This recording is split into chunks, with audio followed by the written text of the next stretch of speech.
ये video battle through the haven के episode number 59 का नॉवल एक्सप्लेनेशन है।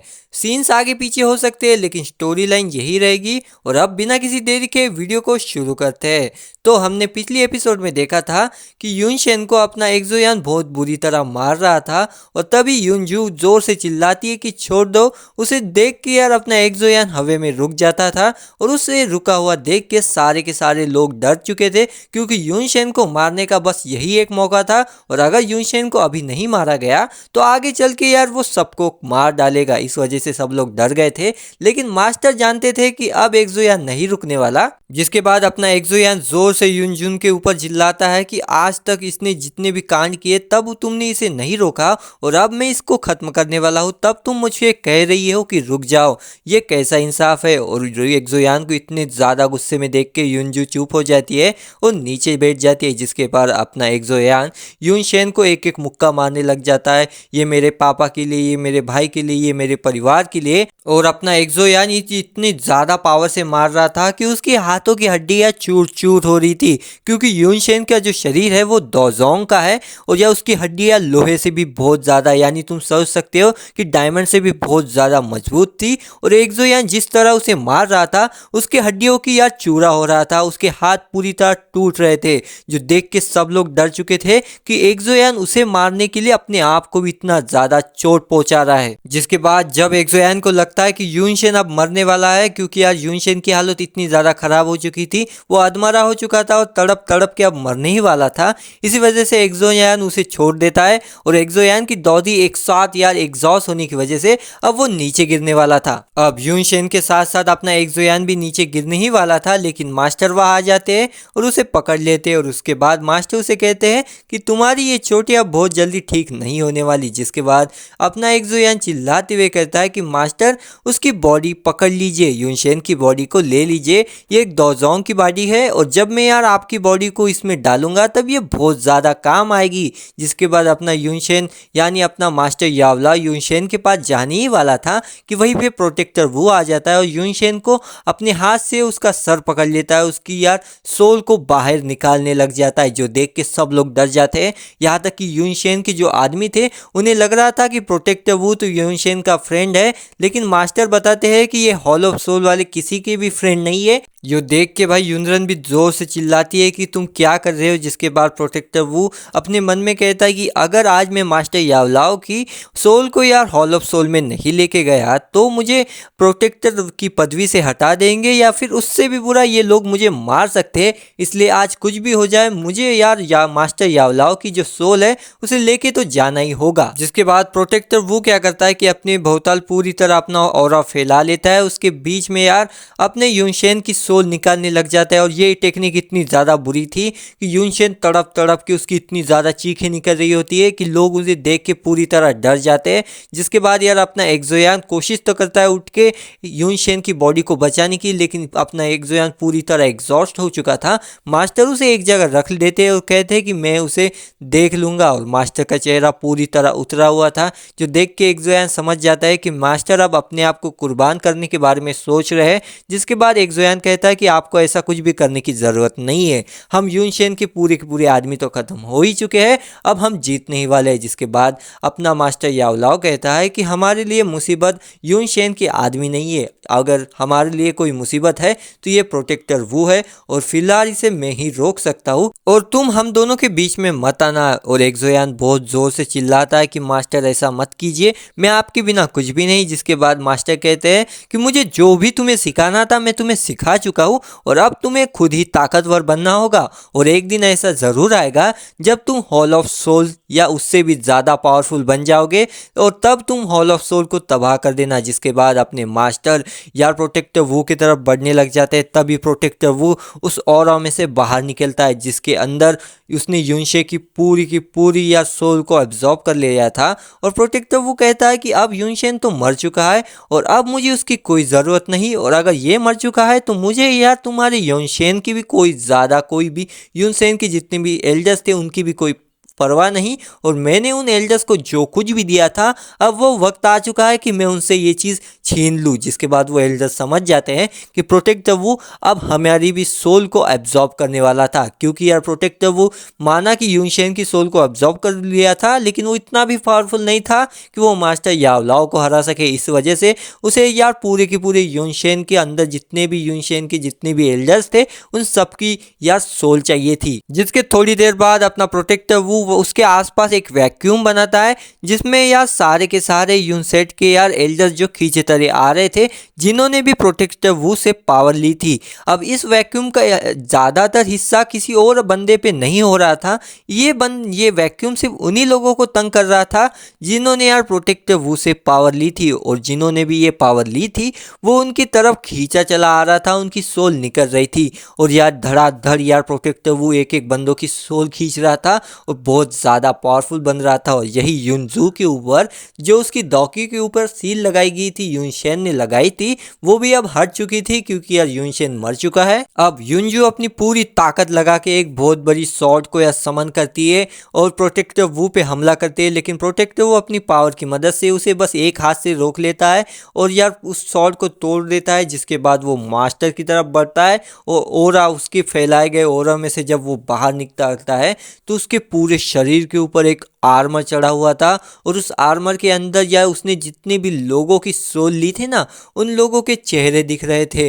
और फिर वो मास्टर से लड़ने लग जाता है और फिर मास्टर अपनी बोन चिलिंग फ्लेम को सीधा भाई प्रोटेक्टर वू के ऊपर छोड़ देते हैं, लेकिन प्रोटेक्टर वू अपने एक ही वार में वहाँ पे उसे रोक लेते हैं और उसमें बहुत बड़ा धमाका होता है, जो देख के मास्टर थोड़ा हैरान हो जाते हैं कि ये मेरा सबसे पावरफुल अटैक्स में से एक था और प्रोटेक्टर वू ने उसे ऐसे ही रोक लिया। जिसके बाद प्रोटेक्टर वू कहता है कि अब मैं वो नहीं रहा जो पिछली बार तुमसे मार खा रहा था, अब मैं वो बन चुका हूँ जो अब मैं तुम्हें मारने वाला हूँ। अब युनजुन अपने मास्टर को मरा हुआ देख और उसी के साथ साथ उन लोगों के एल्डर जितने भी युनजुन के साथ काम करते थे उन सबको मरा हुआ देख वो इतनी ज़्यादा गुस्सा हो जाती है कि बचे कुचे वो सारे आदमियों को बोलते हैं कि ये एक फॉर्मेशन बनाओ, और यह सब लोग मिलके फॉर्मेशन बनाने लग जाते हैं। जिस फॉर्मेशन को देख के प्रोटेक्टर वो जोर जोर से हंसने लग जाता है कि इस मामूली फॉर्मेशन से मेरा क्या होगा। तभी पहाड़ों के बीच में से एक बहुत ही पावरफुल ओरा बाहर आता है, जिसे देख के यार अपना एक्सोयान समझ जाता है कि ये यूनरन है, वही जिसके साथ एक्सोयान की शादी होने वाली थी और जिसने यार छोड़ के फिर वो कर दिया था, और इसी की वजह से ये युद्ध भी आज हो रहा है, जो अभी यार एक्सोयान के लेवल पे पहुंच चुकी थी। जिसे देख के अपना एक्सोयान बहुत ज्यादा गुस्सा हो जाता है और कहता है मुझे इस लेवल पे आने के लिए फॉलम हार्ट फ्लेम के अंदर 2 साल तक रहना पड़ा था और ये इसी लेवल पे अभी आ गई। और उसे देख के युनजू कहती है कि यार जिसने डेथ और लाइफ के गेट को पास कर लिया। जिसके बाद वो अपनी यार सीधा वो युनजू के पास जाती है अपनी युनरन, और फिर वो देखते हैं युनशेन की यार बॉडी वहाँ पे पड़ी हुई थी। उसी के साथ साथ यार जितने भी एल्डर्स थे उन सब की बॉडी देख के वो बहुत ज़्यादा गुस्सा हो जाती है युनरन, क्योंकि उसे कुछ भी नहीं पता था कि यहाँ पे क्या हो रहा है, बल्कि उसे ये भी नहीं पता था कि इन 3 सालों में क्यों हुआ क्या हुआ, क्योंकि जब से एक्सोयान गया था उसी के साथ साथ वो भी लाइफ और डेथ के यार गेट में चली गई थी, जिस वजह से उसके यार कबीले पे हमला होना, अपने एक्सोयान के भाई के साथ क्या होना उसे कुछ भी नहीं पता था। जिसके बाद वो एक्सोयान को देखती है जो यार खून से भरा हुआ था, लेकिन तब भी वो उसे पहचान जाती है और जोर से चिल्लाती है कि क्या तुम एक्सोयान हो। और जब अपना एक्सोयान हाँ कहता है तो वो और जोर जोर से चिल्लाने लग जाती है कि तुम्हें क्या कर रहे हो, तुम्हें यार बदला ही लेना था तो मुझसे क्यों नहीं लिया, मेरे क्लैन से क्यों ले रहे हो, और उस छोटी सी बात के लिए तुमने मास्टर सबको मार दिया। जिसके बाद एक्सोयान और ज़्यादा गुस्सा हो जाता है, क्योंकि यार पहले तो उसकी हालत ख़राब थी और उसके मास्टर की जान भी अब खतरे में थी। ऊपर से यार ये इल्ज़ाम एक्सोयान पे ही लगा रही थी, जहाँ पे एक्सोयान की कहीं पे कोई भी गलती नहीं थी और युनरुन को भी कुछ भी नहीं पता था, क्योंकि वो 3 साल से लाइफ और डेथ के गेट पे थी। तभी मास्टर कहते हैं कि इसके बाद कुछ भी मत कहो, इसकी जो पावर्स है ये इसने खुद कमाई नहीं है, असल में यूनशेन के जो क्लैन ने उसे दी है, इसी वजह से भी वह तुम्हारे लेवल पे है, वरना उसकी कोई भी औकात नहीं है। जिसके बाद अपना एक्सोयान भी जोर से चिल्लाते हुए कहता है कि तुम्हारी इतनी औकात नहीं है कि तुम मुझसे कुछ भी पूछो, जो भी हुआ है वो सब तुम्हारी वजह से हुआ है, तुम्हारे क्लैन की वजह से हुआ है, क्योंकि तुम्हारे मिस्टिक साउथ क्लैन ने यार मेरे परिवार को लगभग खत्म कर दिया, मेरे भाई को अपराजित कर दिया और मेरे पापा को किडनैप किया। जिसके बाद युनरन युनजू से पूछती है कि क्या ये सब सच है, जिसके बाद युनजू बताती है कि ये सब सच है। जिसके बाद युनरन एकदम से उसे धक्का लग जाता है कि उसका क्लैन ऐसा कैसे कर सकता है। जिसके बाद युनजू कहती है कि बाकी की बातें मैं तुम्हें बाद में बताऊंगा, उससे पहले यार तुम मुझे इस फॉर्मेशन को बनाने के लिए मदद करो। और सब लोग मिलके मिस्टिक क्लाउड सेट के जितने भी लोग थे वो सब लोग मिलके भाई उनकी एक फॉर्मेशन बनाते हैं जिसमें बहुत सारे स्वॉर्ड्स आते थे और फिर वो प्रोटेक्टर वू पे हमला कर देते। लेकिन प्रोटेक्टर वू अपने ब्लैक ऑरा से उन सारे के सारे स्वॉर्ड्स को खत्म कर देते हैं। जिसके बाद वो बहुत ज़्यादा गुस्सा हो जाता है और इन खिलौनों से खेलते बैठने का कहता है कि मेरे पास उतना वक्त नहीं है। और एक ही वार में यूनसेट के जितने भी अब बचे खुचे एल्डर्स थे, जो भी बचे हुए थे, उन सबको बेहोश कर देता है। कुछ लोग इधर उड़ते हुए जाते हैं, कुछ लोग इधर उड़ते हुए जाते हैं, कुछ लोग नीचे गिर जाते हैं, कुछ लोग खून की उल्टियां कर रहे थे। इतना ज़्यादा इनका एक ही अटैक पावरफुल था। अब इन सारी चीज़ों को देख के यार one of the biggest character, most dangerous person अपने मास्टर यावलाओ बीच में आ जाते हैं। जिसके बाद मास्टर यावलाओ को देख के प्रोटेक्टर वो कहता है कि जब तुम मरे नहीं थे तब तुम यार इस पूरे के पूरे कॉन्टिनेंट के अकेले सबसे पावरफुल बंदे थे जो इस पूरे के पूरे कॉन्टिनेंट पे चाहे तो राज कर सकता था। लेकिन जब तुम मरे और जब तुम इस सोल बॉडी में आए तब तुम एक दोजोंग बन गए और तुम्हारा एक लेवल कम हो गया। जब तुम जिंदा थे तब तुम दोजोंग के भी नेक्स्ट लेवल पे थे, लेकिन अब तुम कम हो गए। मैं दोजोंग के 6 स्टार पे हूँ, ऊपर से मैंने युनशेन की यार पावर को अब्सॉर्ब कर लिया है। अब तुम मेरे सामने कहीं पे भी नहीं टिकने वाले। जिसके बाद मास्टर को भी पता था कि वो अब प्रोटेक्टर वू से बहुत ज़्यादा कमज़ोर है, लेकिन अपनी मास्टर जो है वो अपनी पूरी ताकत लगा के अपनी पूरे के पूरे यार उसकी एनर्जी को रिलीज़ कर देते हैं, उनकी एनर्जी को। जिसके बाद यार पूरे के पूरे आसमान में वाइट कलर आ जाता है। जिसके बाद प्रोटेक्टर वू अपनी एनर्जी को रिलीज़ करते हैं, जिसके बाद पूरा का पूरा आसमान ब्लैक फॉग से कवर्ड हो जाता है। जिसके बाद ये दोनों ही एक दूसरे के साथ या लाइट की स्पीड से लड़ने लग जाते हैं। और जब भी ये दोनों टकरा रहे थे सिर्फ तभी ये दोनों सबको दिखाई दे रहे थे, अन्यथा यार ये दोनों इतनी तेज़ी से एक दूसरे के साथ लड़ रहे थे कि यार मामूली लोगों को तो दिख भी नहीं रहे थे। जब अटैक एक दोनों एक दूसरे के पास आके कर रहे थे बस तभी ये दोनों दिख रहे थे। वैसे तो प्रोटेक्टर वो बहुत ज़्यादा पावरफुल था, लेकिन यार अपना मास्टर भी कोई कम थोड़ी ना है। वो यार थर्कियों के थर्की एक्सोयान का मास्टर है, इसी वजह से यार वो कमज़ोर होने के बावजूद भी प्रोटेक्टर वो को अच्छी खासी टक्कर दे रहे थे। अब यहाँ पे यार मास्टर के साथ लड़ते हुए प्रोटेक्टर वो भी समझ गया था कि मैं कितना भी पावरफुल हो जाऊँ लेकिन मास्टर को सीधे सीधी टक्कर में तो नहीं हरा सकता। जिसके बाद वो सोचता है कि क्यों ना मैं एक्सोयान को पकड़ लूँ। जिसके बाद मैं एक्सोयान को सामने करके मास्टर की सोल को ले लूँगा।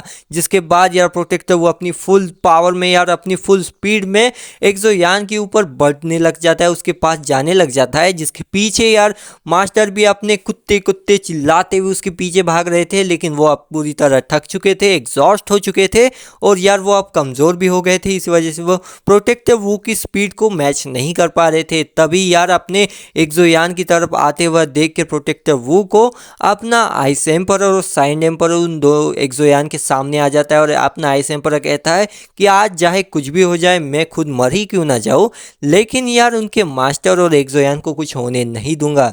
जिसे देख के जिया सिंथियान यानी अपना साइंड एम्परर भी आ जाता है। उसी के साथ साथ ब्लैक कॉर्नर रीजन के जो 3 सबसे बड़े वाले एल्डर्स थे वो भी यार एक्सोयान के सामने आ जाते हैं। उन सबको एक्सोयान के सामने आता हुआ देख के प्रोटेक्टर वो एक बहुत बड़ा हमला करता है, जिससे यार सारे के सारे आइस एम्परर ये वो सब एक साइड हो जाते हैं। अब प्रोटेक्टर वो अपना बहुत ही पावरफुल अटैक एक्सोयान के ऊपर करते हैं और ये अटैक अगर एक्सोयान को लग जाता तो वो मर सकता था और सबको लगने लग जाता है कि अब एक्सोयान मरने वाला है। यहाँ तक कि मास्टर को भी लगने लग जाता है क्योंकि मास्टर बहुत ज़्यादा दूर थे और उस अटैक को उनके अलावा फिलहाल वहाँ पे ऐसा कोई नहीं था जो रोक सके। लेकिन तभी वहाँ पे एक बहुत ज़्यादा यार रेनबो की तरह लाइट चमकती है और वो अटैक एक ही वार में ख़त्म हो जाता है, जहाँ पे यार अपना प्रोटेक्टर वो जो आया था उसे देख के कहता है कि एक और डोजोंग इस बंदे के साथ है, और उसे देख के हर कोई हैरान था। और यह ब्लैकन और रोजन के जो 3 एल्डर्स थे वो कह रहे थे कि हाँ, मैं तो भूल ही गया था कि इस बंदे के साथ ये भी है। और आइस एम्परर खुश हो जाता है और एक्सोयन भी बहुत बड़ी स्माइल करने लग जाता है। और अब ये वीडियो यहीं पे खत्म हो जाती है। अब तुम मुझे कमेंट करो, और यही आज का एक सवाल है कि ये जो बंदा आया है वो कौन है। एंड आज का बिग शाउट आउट टू इन लोगों को जिन्होंने यार कल के क्वेश्चन का आंसर दिया था। और अगर तुम्हें भी शाउट आउट चाहिए तो बस भाई इस वाले सवाल का आंसर दे देना, मैं नेक्स्ट वीडियो में जब आएगी तब मैं उसमें डाल दूंगा। और मिलते हैं नेक्स्ट वीडियो में, तब तक के लिए चैनल को सब्सक्राइब कर दो यार। और उसी के साथ साथ यार मैं मिलता हूँ तुम्हें नेक्स्ट वीडियो में, तब तक के लिए बाय बाय। और अगर तुम्हें यार सीजन 1 का फुल रिकैप देखना है हिंदी में तो मैंने अपने चैनल पे अपलोड कर दिया है, डिस्क्रिप्शन में लिंक मिल जाएगा, जाके देख लो BTTH का। एंड बाय बाय और भागो।